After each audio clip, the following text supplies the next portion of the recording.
pretty house.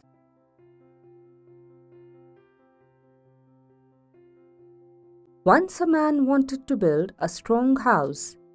He built a terraced house using bricks and steel. Later, he went inside the house.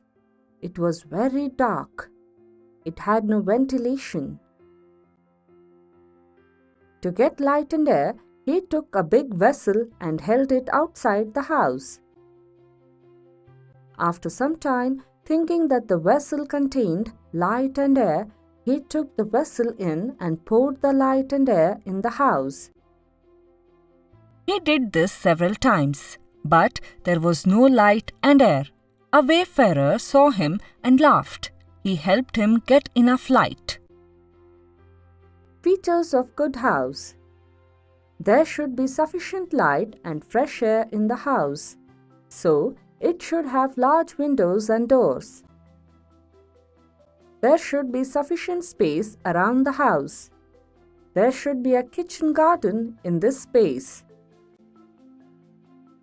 There should be protection from thieves and robbers. So the windows and doors should be strong. To avoid the worms and insects, the house should be cleaned every day. To protect it from rain and to avoid the entry of snakes and rats, the roof should not have cracks or holes. Waste should not be put around the house. It should be swept and the surroundings kept clean. The wastes must be put in the dustbins. The wastes in the dustbins should be kept far away from the house. Care should be taken to avoid the stagnation of water around the house and in the drainage.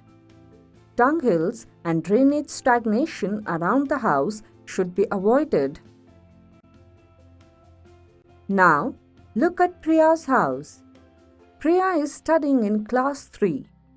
Her house is very clean. She puts different kinds of rangoli every day in front of her house. On festivals, she puts rangoli using different colors, so it looks very attractive. On holidays, she keeps flowers in flower vases. She decorates the doors with buntings of mango leaves on festivals. She has kept the dolls also inside the house. The things in the house are arranged properly. Her house is very beautiful. She likes to decorate the house. We need to keep our house neat and tidy.